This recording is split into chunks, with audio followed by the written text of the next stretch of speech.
Ok. Entonces aquí tenemos eso, el ejemplo del Talmud y los números que van desarrollándose en los salmos al lado derecho está la de los 70 y los números. Entonces ahí van a encontrar ustedes esas diferencias.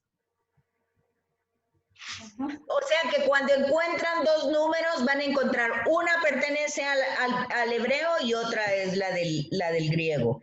Pero lo interesante es que están en los dos, ¿se fijan? Sí. Ok. Ya. Bueno, entonces, vamos a encontrar cómo está estructurado, cómo está la colección de los libros sapienciales, ¿verdad?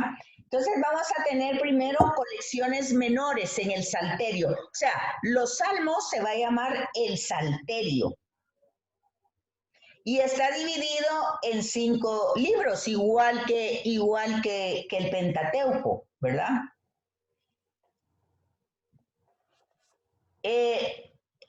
Está compuesto por doxologías. Doxologías son oraciones pequeñas, ¿verdad?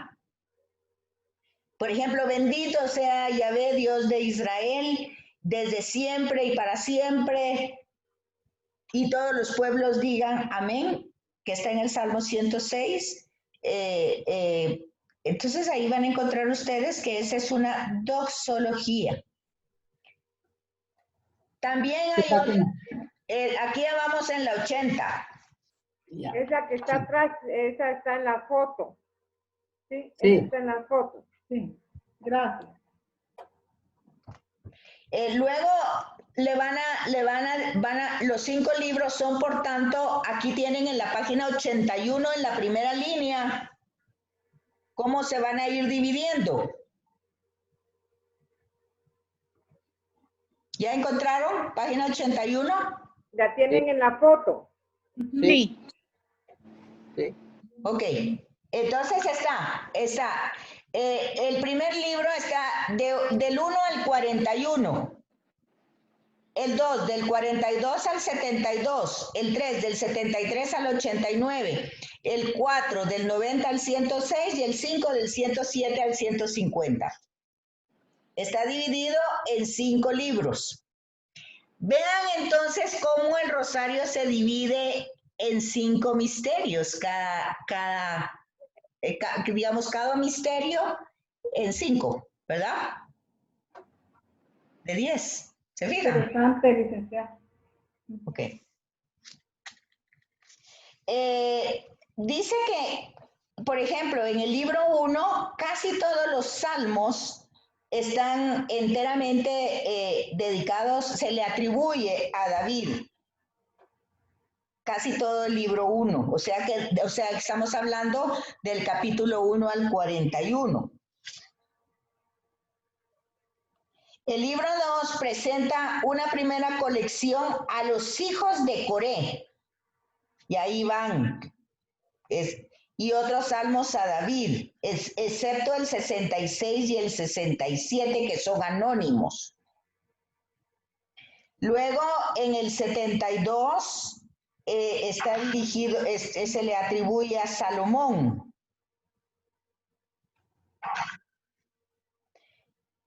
Y dice que el Salmo 71 es huérfano, dice. Es decir, que carece de título. El 72 se le atribuye a Salomón y otros a Asaf, el Salmo 50. El libro 3 está compuesto por una colección atribuida a Asaf. ¿Saben ustedes quién es Asaf? No.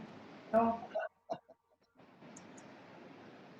Bueno, espérenme, ahorita les digo. Ahora, el segundo, en un segundo grupo se le lleva el nombre a diversos autores, a los hijos de Coré. Vayan apuntando esos nombres. Asaf, Coré, Etán, se le atribuyen a ellos esos libros. El libro 4 y 5 se encuentran pocos títulos, probablemente debido a que han sido introducidos en esta colección salmos muy variados que no encontraron lugar en colecciones precedentes. sea, se dan cuenta que si ustedes leen la introducción, que se supone que la deberían de haber ya leído de la Biblia de los Salmos, ¿verdad? Porque también aquí hay que leer las introducciones. Entonces ustedes ya verían qué les dice la Biblia en la introducción a quienes están dirigidos. Pero es importante, si tienen esos nombres, no se los doy ahorita para que ustedes miren qué dice su libro, porque aquí algunos están en las notas de pie de página.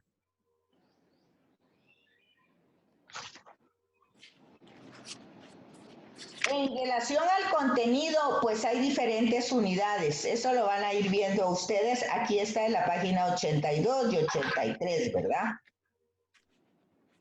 Entonces, en la página 84 tienen un cuadrito que sintetiza lo que les acabo de decir. Está en la página 84. ¿Ya están ahí? Sí. Ahí está el cuadrito. Sí. Entonces, ahí está, libro 1, mayor parte a David. ¿Cuál es el contenido? Súplica, confianza, acción de gracias. Libro 2, Coré, 42, 49, y también unos a David, ¿verdad? Sobre todo 51, acuérdense que el mísere para él. Culto, templo es el tema, ¿verdad? Miren, otra cosa que tienen que ver, por ejemplo, donde dice nombre divino pertenece a la tradición. La J es tradición yavista, la E es tradición eloísta. Entonces, el nombre de Dios es diferente. Y en la yavista hay que fijarse porque se usan formas humanas para hablar de Dios. Y en la eloísta hay que tomar en cuenta porque se usan elementos para hablar de Dios. Por ejemplo, el fuego, el agua, el viento. Luego tenemos en el libro 3, ahí lo tienen, dice que es el contenido es didáctico sapiencial con cánticos a Jerusalén. Sión es Jerusalén. ¿Sabían eso? Sí. Sí. Entonces, son cánticos a Sión. Luego el libro 4, Salmos a Yahvé, por eso es yavista, ¿verdad? Yahvé. Sí. Salmos de aleluyas. Y luego el último, salmos también de aleluyas y salmos graduales.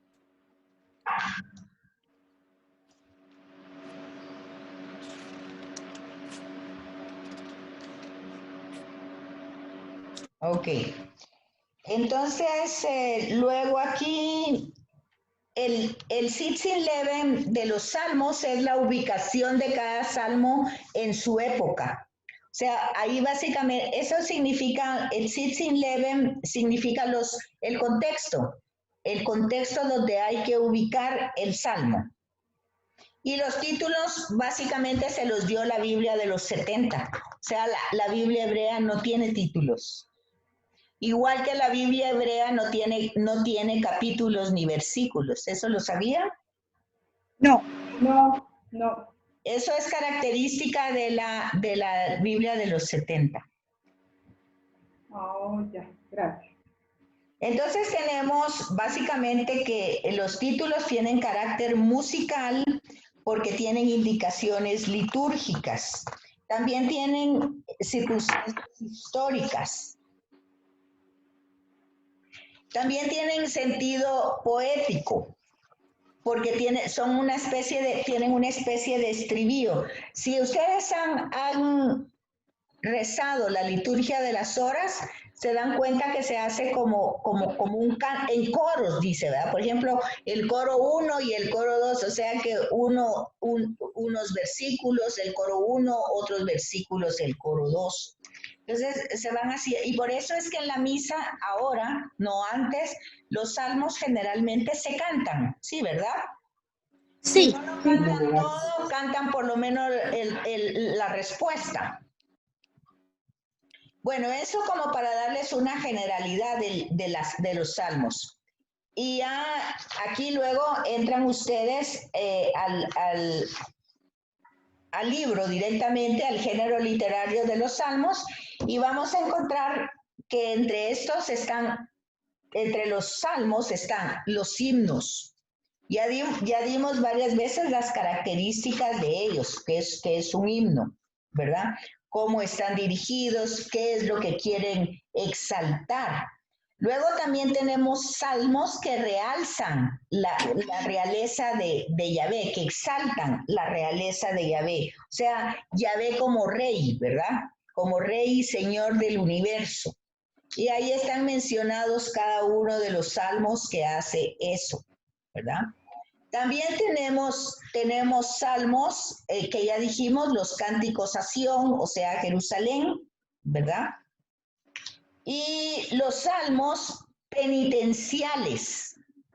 Estos ¿En qué salmos, página? ya vamos en la 106. ¿Con qué razón está? Estaba lejos. Se fijan cómo leo de rápido.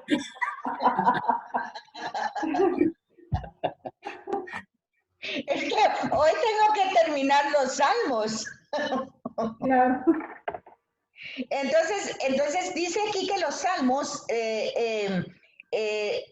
son de súplica, salmos penitenciales o sea, en el mismo salmo penitencial está la súplica, está el dolor, o sea, la penitencia y también está la confianza.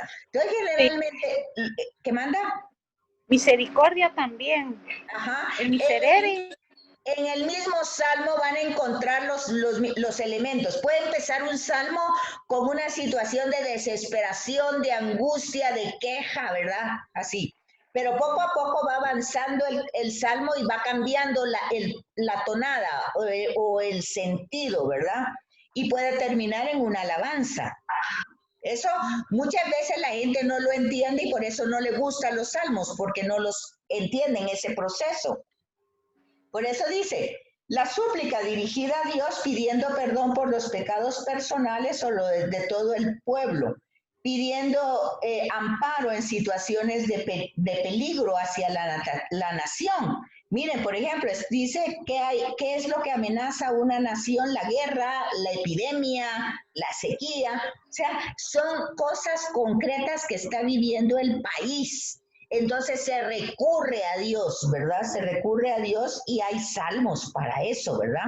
Y están bien documentados en estas oraciones que se llaman de súplicas y que en algún momento son celebraciones particulares. Y ahí lo tienen ustedes, por ejemplo, no en el libro de los Salmos, sino en el Deuteronomio, en Primera de Reyes, situaciones que ha vivido el pueblo y que se acoge a Dios confiadamente, ¿verdad? Pero suplicando y siendo consciente de su pecado, ¿verdad? De hecho, estas características particulares conviene distinguir dos categorías, súplica individual y súplica colectiva, ¿verdad? O pública. A veces esas plegarias iban acompañadas por penitencias como ayunos y otros signos de aflicción, ¿verdad? Acuérdense que ellos usaban la ceniza, ¿verdad? Como un signo para demostrar que eran pecadores. De ahí que el miércoles de ceniza sea la cruz en la frente de ceniza. Ya que no nos podemos bañar todos de ceniza, nos ponemos solo en la frente. Pero eso es lo que está diciendo, para quien sabe entender el signo, es que somos pecadores. Eso es lo que está diciendo ese signo. ¿Sabían eso, verdad? Sí. Sí. Entonces aquí tienen el salmo de súplica individual, ¿verdad? Que dice que alrededor de un tercio de todo el salterio es de súplica individual. Es muy probable que muchos de estos salmos hayan tenido origen en el culto y hubieran sido recitados en el templo o por orantes dirigiéndose al santuario. Acuérdense que como eran para las fiestas, todos iban peregrinos a Jerusalén, ¿verdad? Entonces, posiblemente, por ejemplo, el salmo ese de qué alegría, cuando me dijeron vamos a la casa del Señor, lo van cantando de camino a Jerusalén, ¿verdad? Ajá. Sí. O cuando regresan de Babilonia del exilio. O sea, todo va teniendo una experiencia histórica de algo que están viviendo. No lo están haciendo así nada más ¿qué le dijera yo? por repetición. No es una repetición, es simplemente una experiencia de lo que ya se vivió. El salmo individual tiene bastante información importante en la página 107, por favor. Tiene mucha información en la página 108.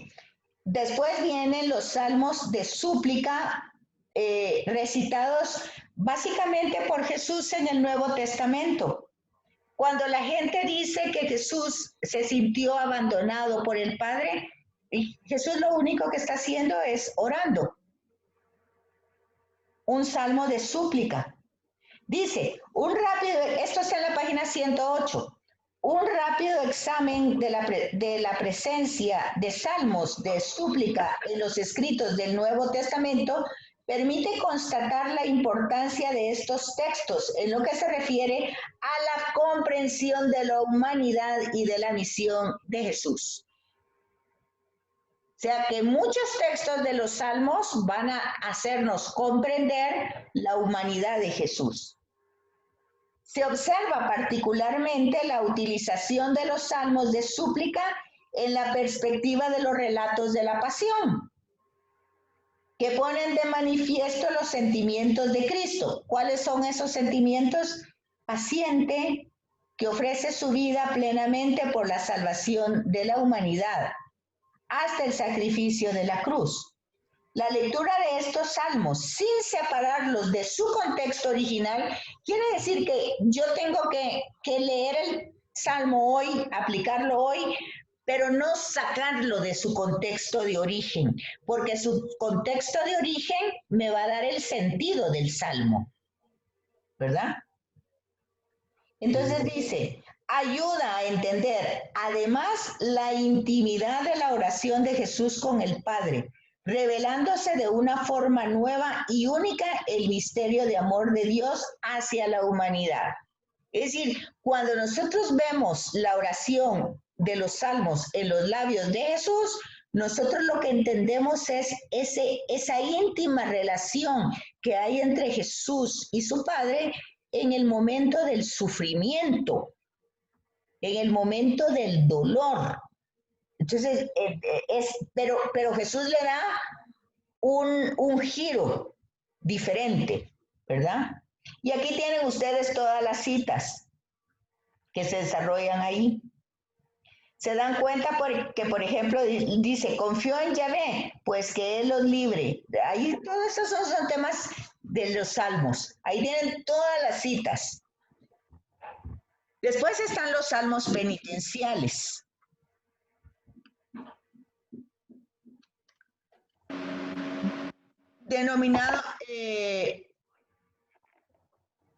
La denominación deriva del hecho de que los salmos penitenciales tienden a suscitar en el hombre un vivo sentimiento de dolor por sus propios pecados, motivo por el que la tradición cristiana ha utilizado en el ámbito de liturgias penitenciales. Entonces, ¿cuándo se leen estos en la liturgia? Semana Santa. Para Semana Santa. En Cuaresma. Sí, en Cuaresma, sí. En Cuaresma y ahorita que empecemos Adviento. Adviento también, sí. Se utilizan los penitenciales. Ok. Ahí está el de Miserere que tú decías, mira. El Salmo 51. Ajá. Luego tenemos salmo de súplica colectiva que se hace en coro. Y también tenemos acciones de gracia. Hay unos salmos que yo creo que están más adelante que se llaman imprecatorios. Los imprecatorios son cuando uno le pide a Dios que castigue al enemigo. Eso hay que tomar en cuenta porque esos, o sea, en el Nuevo Testamento, esos salmos tienen otro sentido, porque Jesús enseña que el enemigo hay que orar por él para que se convierta, porque le falta el bien, que es Dios, ¿verdad? No pide la muerte del enemigo, sino pide que cambie, que se convierta. Esos se llaman imprecatorios en el Antiguo Testamento. Esos se leen en la liturgia de las horas, pero nosotros tenemos que entender, si lo estamos leyendo, tenemos que entender que ahí hay un giro de 180 grados en el cristianismo. Porque si usted, porque está en la Biblia, está leyendo los imprecatorios y usted va a decir, no, Dios dice que va a castigar al que me hizo daño, y ahí dice incluso que a sus niños se les tire sobre las piedras para que sus cerebros se estallen. Imprecatorios son así, sí, pero acuérdense que no conocían a Jesús, ¿verdad? Y Jesús le da otro giro. Perdónalos porque no saben lo que hacen. Entonces, hay una ignorancia en el que hacen mal, hay ignorancia de acción. O sea, lo que vimos anteriormente, le falta la sabiduría de Dios. Entonces, ¿qué hay que hacer? ¿Odiarlo? No. ¿Qué hay que hacer? Pedir a Dios por esa persona, ¿o no? Sí. Pero en los imprecatorios no se pide eso. Se pide que los desarmen. Es que no la encuentro. Ya lo busqué. Ah, ¿qué no encuentra? Los No, implicatorios. es que yo les dije que posiblemente iban a estar más adelante. Por ahorita no están aquí. Ah, ya. Todavía no hemos llegado ahí, pero yo me adelanté. Porque aquí ya pasan a otros que se llaman oración de acción de gracias, acción de gracias. Hay salmos de acción de gracias. Y hay salmos en sentido histórico mesiánico, o sea, en la espera de la creación de Dios, de alguien que viene a salvarnos, ¿verdad? También hay salmos de la realeza, como mesiánicos, que están desarrollados ahí. Parece que el Salmo 1, que forma parte de los sapienciales meditativos para meditar, el Salmo 1 se presenta como con el propósito de introducir todo el salterio. Está en la página 119. Vean lo que dice aquí, vean lo que dice de estos salmos sapienciales. Se puede encontrar un contenido sapiencial en muchos salmos, o sea, de sabiduría, ¿verdad? En algunos de ellos la forma literaria con la que se presenta ese contenido es didáctica, o sea, de enseñanza. Eso es lo más que quiere dar a entender, quiere enseñar el camino de la sabiduría. Esta sería la nota característica de los sapienciales. Pero las discusiones entre los estudiosos surgen cuando se tratan de determinar cuáles son las cualidades formales de este género literario, sapiencial. Motivo que lleva a reducir el número de estos salmos. O sea, no todos tienen ese sentido didáctico, ¿verdad? Y el Salmo 1 dice entonces, está por el salterio como uno con el propósito de introducir todo el salterio. A ver cómo lo introduce. Dice, dichoso el hombre que no sigue el consejo del impío, ni se defiende en la senda ni se detiene en la senda de los pecadores, ni toma asientos con los farsantes. Vean, aquí hay un tema de sabiduría que ya no es cristiano. ¿En qué página está? Disculpe, me perdí. 119. Gracias. Por ejemplo, en esta parte, solo para que lo mediten, por eso se llaman meditativos. Dichoso el hombre que no sigue el consejo del impío. Acabamos de decir que a veces el impío puede tener un buen consejo. Cierto. Ok. Ni se detiene en senda de los pecadores. Y vemos a Jesús que se detiene en todas las sendas de los pecadores. Cierto. Ok. Sí, ni toma asiento con los farsantes y come con ellos, ¿verdad? Con todo. ¿Se dan cuenta? Ese criterio ustedes lo tienen que tomar en cuenta como que es antes del Nuevo Testamento, antes de Jesús. Entonces, aquí hay ciertas características de sabiduría que lo que les dije anteriormente, Jesús le dio el giro de 180 grados. Aquí es donde la gente se equivoca y dice, es que eso está en la Biblia. ¿Sí se fijan? ¿Sí se fijan lo interesante y lo importante que es conocer los contextos históricos y la mezcla que hay de toda esta sabiduría para no aplicarla solo porque está en la Biblia. También, Interesante. también el criterio que yo voy a abrir la Biblia y lo que me salga, eso es lo que me dice, tampoco se puede. ¿Se fija? Entonces se da cuenta que por eso se llama meditativo, porque usted tiene que darse cuenta que hay ciertas cosas que no hace Dios. Por ejemplo, en ningún momento Dios quita su Santo Espíritu. Por ejemplo, nosotros decimos, hay un salmo que dice, crea en mí un corazón puro, renuévame por dentro. Ahí es un salmo de súplica. Crea en mí, de petición, ¿verdad? Crea en mí un corazón puro, renuévame por dentro con espíritu firme. No me arrojes lejos de tu presencia. Eso no lo hace Dios nunca. ¿Cómo me va a arrojar? La que se aleja soy yo. Cuando peco yo soy la que... Pero Él nunca me aleja. Y entonces, ¿dónde queda el hijo pródigo? No me arrojes lejos. Él no va a hacer nunca eso. No me quites tu santo. Eso tampoco va a hacer. No me va a quitar su Santo Espíritu. Pero si ya dio la salvación por mí, ¿por qué me va a quitar eso? ¿Se fijan? Eso es lo que ustedes cuando utilizan los salmos, ustedes tienen que entender esas diferencias. ¿Van conmigo o se quedaron confundidos? Ahí va. No. Estamos bien, licenciada. Ok, Vamos con usted. muy bien. Uy, yo estoy aquí. Entonces luego tenemos los salmos históricos en la 121. Lo que decíamos anteriormente en las liturgias, tenemos los salmos de peregrinaje, o sea, cuando ellos van en el camino, van cantando. Luego en los ingresos, cuando entran al templo, cuando el profeta, recuerdan al profeta, cuando hay juicios, también lo que habíamos visto y que Mariel nos había dicho de los salmos alfabéticos o acrósticos, que lo teníamos en el libro de Jeremías y en Lamentaciones, ¿se fijaron? Como de acrósticos. Sí, me recuerdo, pero no me suena bien. Me suena campanas, pero no las entiendo. Está todo en las Lamentaciones.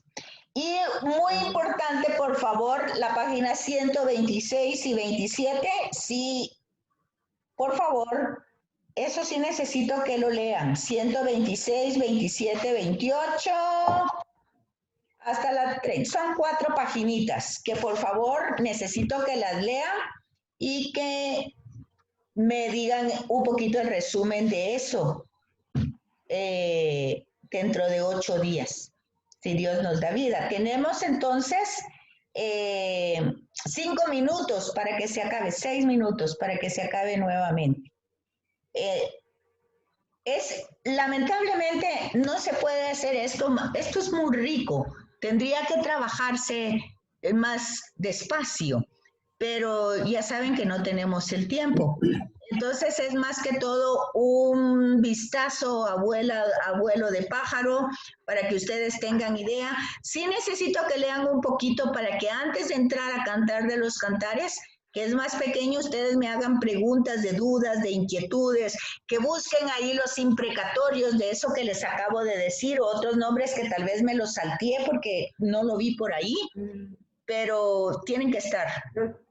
Los imprecatorios son el 2, 37, 69, 79, 109, 139 y 143. ¿Pero en qué página lo encontró? En la página de YouTube. En otro lado. ¿Cuáles? Al menos algunos. Pero con eso se ubica uno cuáles son. Sí, al menos decirnos unos 4 más, los primeros. Para si aparecen esos números, entonces ya uno mira, está el 2, 37, 69, 79, 109, 139 y 143. Gracias.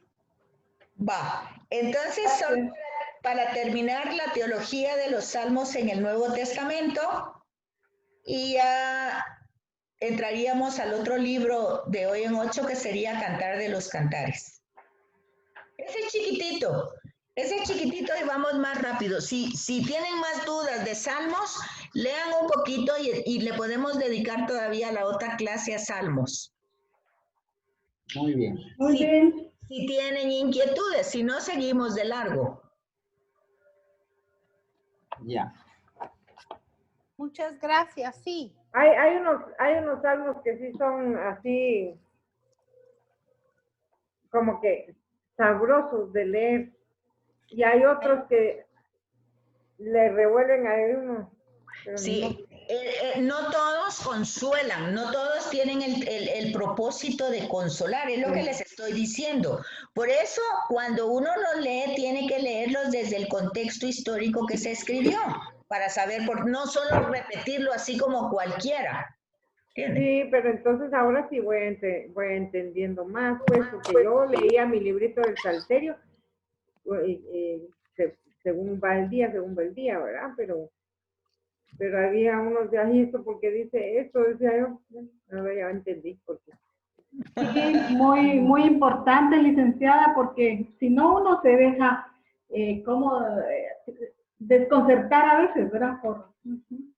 Sí, se Por la confunde, lectura. porque lo lee todo igual. No, acuérdense, tenemos que saber el género literario que estamos leyendo y leyéndolo como ese género literario. Si es un himno, como himno, si es un cuento, como cuento, si es una novela, como novela, si es una parábola, una parábola. O sea, no tenemos que leerlo todo en la misma tonalidad.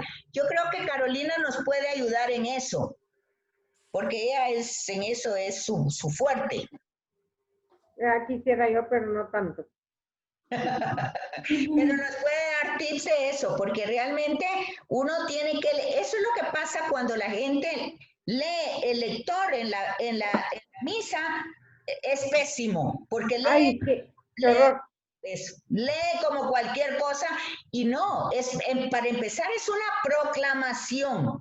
O sea, la persona primero tiene que haberla entendido y asimilado y después dar la acentuación cuando la está leyendo, cuando está Es que ni siquiera leen antes de la misa que les toca leer. porque no entienden cómo tienen que hacer las cosas. Pero bueno, paciencia, paciencia. Así es que tengan mañana un bonito descanso. Gracias, licenciada, por su Y clase. entonces, si Dios quiere, nos vemos el otro lunes y por favor a leer un poquito. Muy bien, Sí. gracias. Gracias. Cuidan. Un abrazo. Que tengan Gracias. buena Tendré que leer el Cantar de los Cantares también. Me va a costar. Todo el Antiguo Testamento, y casi que nos echamos todo el Antiguo Testamento. Muchas gracias. Muy bien, gracias. Mariel Gracias, sigue licenciada. disfrutando. ¿Dónde anda Mariel? Estoy en el mar. Dichosa. Pena de que no entrara, pero nos venimos con los nietecitos. Ellos Dichosota. estamos felices con la Qué bebita bueno. primera vez que viene. Bueno, Sí. descanse mucho Bueno. entonces. Muchas gracias y hasta pronto. Nos vemos. Pronto. Que estén bien. Adiós. Adiós, compañeros. Adiós. Mariel, Ahí que les mando la pasen bien. página que falta. Gracias. Gracias, Carolina. Ay, licenciada.